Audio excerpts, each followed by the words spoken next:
이번 사회복지사 업무 수행일지 서식 개정 변경 사항에 대해서 안내를 해드리도록 하겠습니다. 이번에 25년 7월 1일자로 공단에서 장기요양급여 기준 및 급여비용 산정 방법에 대한 고시가 변경이 되었는데요. 이 고시 사항 중에 별지 24호 서식이 변경되었습니다. 7월 1일자로요. 이 서식은 일반적으로 저희 가정 방문에서 주로 월마다 작성하시는 사회복지사 업무 수행 일지 서식을 의미를 하는데요. 이 일지 서식의 양식을 보면 이전에 기본적인 수급자의 욕구 사정이라든지 급여 제공 계획 사항들이 이번 7월 1일자 이후 개정 서식지에서는 좀 구체적으로 체크리스트와 함께 좀 각종 판단 근거, 그 다음에 급여 제공 계획에 대해서도 상당히 세부적으로 기존의 공단의 급여 제공 계획서 형식에 맞게끔 연계해서 작성할 수 있도록 이 화면이 구조가 변경이 되었고요. 이 구조 변경이 됨에 따라서 저희 케어포에서도 기존에 제공을 해드리고 있던 4-3번의 복지사 업무 수행일지 현황이라든지 아니면 4-2번의 복지사 업무 수행일지 작성, 이 두 군데에서 업무 수행일지를 작성하실 수 있는 서비스가 제공이 되었었습니다. 그렇기 때문에 저희 케어포에서는 기존에 1월 달부터 6월까지는 공단의 기존 서식대로 이렇게 세팅을 해드리고 있고요.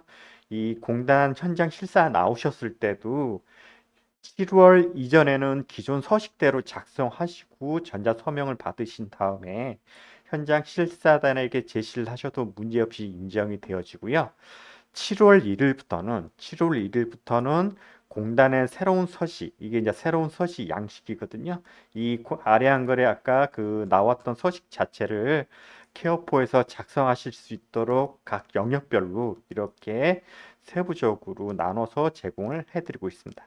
이렇게 새로 구성된 화면을 7월 1일자 작성일 이후부터, 작성일이 아니라 방문 같은 경우에는 상담 일시가 되겠죠. 7월 1일 이후 상담 일시부터는 새로운 업무 수행일지 작성 양식으로 제공이 되고요.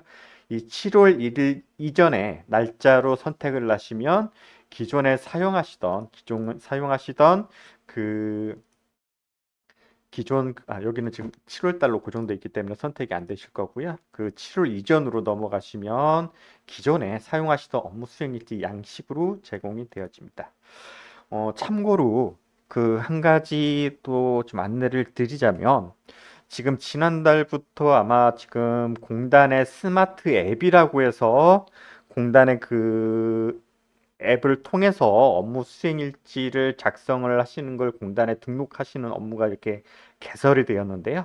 공단 공지사항을 통해 보시면 꼭 공단에 등록을 하지 않더라도 이렇게 케어포라든지 아니면 수기로 작성된 업무 수행 일지도 개정된 서식에 따라서 작성을 하면 인정이 된다라고 공지가 되어 있어요. 제가 업무 포털 사이트로 들어가 보시면 그쪽 첨부하는 쪽에 보시면 관련된 공지사항, 공단의 공지사항을 확인하실 수가 있을 거예요. 그렇기 때문에 무조건 공단에 꼭 모두 올리고 케어포에 또 이렇게 다 이중 등록을 하실 필요는 없으시고요. 공단의 스마트 앱을 이용을 하실 때는 공단의 태그 처리를 위해서는 필수사항만 몇 가지 처리를 하시고 그냥 전송 처리를 끝내버리시면 되고요. 케어포에서 업무 수행일지의 상세 내용을 다 작성하셔서 전자서명까지 처리해 주시면 케어 현장 실사 나오셨을 때 케어포의 사회복지사 업무 수행 일지만으로도 인정이 되시니까 그 점 참고해 주시길 바랍니다.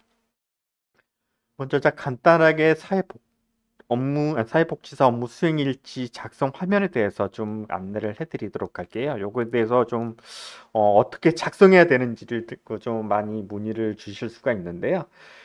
먼저 욕구조서 쪽을 보면 방문 현장에서 해당 수급자분들의 아마 기존에 욕구 사정하셨던 이런 사항들이 있으실 거예요. 그 수급자분들의 어떤 질환이라든지 영양 상태, 신체 상태, 이런 사항들은 저희 케어포에 욕구 사정이 먼저 이렇게 해당 수급자의 욕구 사정이 예를 들어서 감장 영이라님을 보시면 욕구 사정 쪽에 이렇게 체크되신 항목 리스트들이 있을 텐데 이 작성일자 기준으로 해당이 되신 경우에 자동으로 이렇게 표시가 될 거예요. 이렇게 자동으로 해당 수급자의 욕구 사정에 그 체크된 리스트가 있다라는 거를 여기 항목과 매칭을 시켜가지고 기본적으로 이 항목은 욕구 사정에 체크돼 있습니다라고 안내 에이지를 표시를 해드릴 거예요.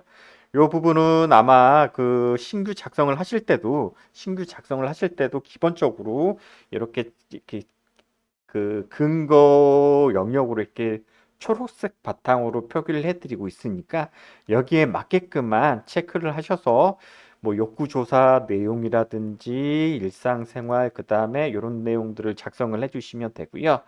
그 다음에 수급자의 심신 및 환경 변화라는 항목이 새로 추가가 됐을 거예요. 이거는 보시면 아시겠지만 욕구 사정에 이러한 그 기본적인 내용들을 갖다가 좀 서술식으로 비교를 하면서 이전 방문을 하셨을 때 비교를 해서 작성하도록 돼 있거든요. 그러니까 예전에 7월 달에 이번에 7월 달에 그 작성하신다고 하시면 6월 달에 식사 상태라든지 뭐 신체 상태, 일상 상태들을 비교를 하셔가지고 뭐 유지됐으면 어떤 상태로 유지 중이다.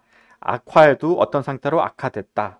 호전인 경우라도 판단 근거는 반드시 다 남겨주셔야 돼요. 그렇기 때문에 수급자분들의 상담 일시 기준으로 그러니까 지난달 상태와 비교를 해서 유지됐는지 악화됐는지 호전됐는지를 각각 구분을 하셔서 이렇게 쭉 체크를 하신 다음에 판단 근거들을 진행을 해주시면 되고요. 급여 제공 및 그 계획 및 제공 내역 확인 쪽은 기본적으로는 그 1-3번에 보시면 아니면 기초평가 쪽에 보시면 급여 제공 계획서 작성돼 있으시잖아요. 이 작성일 기준으로 해서 상담 일시와 비교를 해서 여기에 해당된 급여 제공 계획서의 내용들이 자동으로 세팅이 되실 거예요. 이러한 사항은 아마 공단 전산에서도 스마트 앱 작성을 하실 때도 동일하게 그 체크가 되실 거고요. 요 내용들을 바탕으로 해서 그대로 제공 사항들을 이렇게 제공했다. 그다음에 어떤 내용들을 제공을 했는지 각각 체크를 하셔가지고 내용들을 입력 작성을 해주시면 됩니다. 그 다음에 옆에 보이는 인지활동용 프로그램 제공 내용 있죠. 요거는 그 모든 그 수급자분들이 하시는 건 아니고요. 그 5등급이나 이 일산 등급 중에서 치매 진단을 통해서 인지 활동형 급여 대상자로 되신 분들, 일정 잡히신 분들이 계시잖아요. 그분들에 한해서만 요 인지 활동형 프로그램 제공 내역이라는 게 활성화가 될 거고요. 이 활성화되는 거는 아마 그 따로 이렇게 이 목록에서 하실 필요는 없고요. 프로그램 관리자 업무 수행일지 영역으로 들어가 보시면 해당 수급자의 인지활동용 프로그램 제공 내용을 이렇게 작성하실 수 있도록 이렇게 활성화 되시는 거를 쉽게 보고 확인하실 수가 있습니다. 쉽게 말해서 사회복지사 업무 수행일지는 모든 등급의 수급자분들의 사회복지사 방문 내용 업무일지를 작성하시는 서비스 메뉴고요. 프로그램 관리자 업무 수행 일지는 5등급이나 1,4등급 중 치매 등급 판정을 통해서 인지활동용 방문 요양급여를 그 일정이 잡히신 수급자분들에 한해서만 목록이 이렇게 분류가 돼서 이렇게 나오실 거니까 그분들에 한해서만 프로그램 관리자 업무 수행 일지 내용을 이렇게 수정해서 작성을 해주시면 됩니다. 그리고 그 수급자 보호자 상담 내용이라든지 그 다음에 향후 및 기타 사항들 역시 그대로 이 체크리스트대로 체크를 하셔서 작성을 해주시면 되고요. 요 질문이 좀 많으신 사항들이 이제 이거는 이 작성하시는 화면들에 대해서는 기존에 업무 수행일지처럼 작성하시면 되기 때문에 크게 어려움은 없으실 거고 제일 질문 사항들이 많으신 것들이 이러한 내용들을 어떻게 작성하는지에서 내용 문의가 좀 궁금증이 많으실 거예요. 여기에 대해서는 저희가 지금 오늘 개선사항 반영 후에 여기 매뉴얼 보이시죠? 여기를 누르시면 여기 아직 등록되진 않았지만 지금 7월 24일 저녁 이후에 쪽 그 매뉴얼 쪽에 작성 예시라든지 아니면 작성 요령에 대한 문서를 업로드를 해서 제공을 해드릴 예정이니까요. 이 작성하시는 과정에 좀 궁금증이라 작성하는 방법에 대해서 궁금하시다면 매뉴얼 버튼을 누르셔가지고 궁금증을 해결해 주시길 바랍니다. 그리고 지금 아마 7월 달에 아직 저희들이 개선 사항을 반영하시기 전에 업무 수행일지를 등록하셨던 사항들이 있으실 텐데요.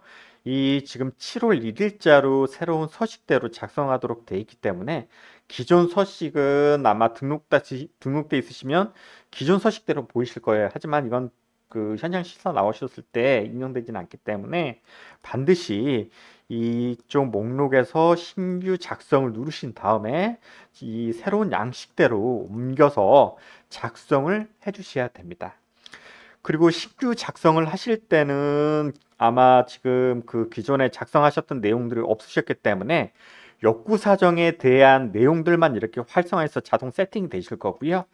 이미 한번 이 새로운 서식대로 작성을 하셨던 데이터가 있으시다면 다음 달이나 추가 작성을 하셨을 때는 이전에 작성된 내용 그대로 불러와져서 세팅이 되시니까 그 내용대로 이용을 하셔서 작성 관리를 진행을 해 주시길 바랍니다.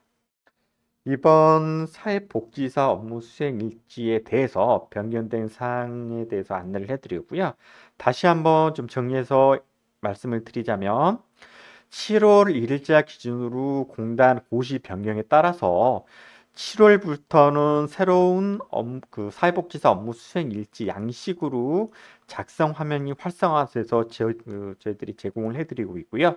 그 이전에는 7월 이전에는 기존의 서식대로 작성 관리를 하시면 되기 때문에 이렇게 7월을 분기점으로 해서 각각 양식 작성 관리가 따로 진행이 된다는 점 참고해 주시길 바랍니다. 그리고 왼쪽 상단에 매뉴얼이란 기능을 통해서 저희들이 작성하시는 A시라든지 아니면 작성 방법에 대해서 참고 자료를 업로드해서 제공을 해드리고 있으니까요. 반드시 작성 전에 참고를 해주시길 바랍니다. 이상 업무 수행일지 작성 방법에 대해서 안내를 해드렸습니다.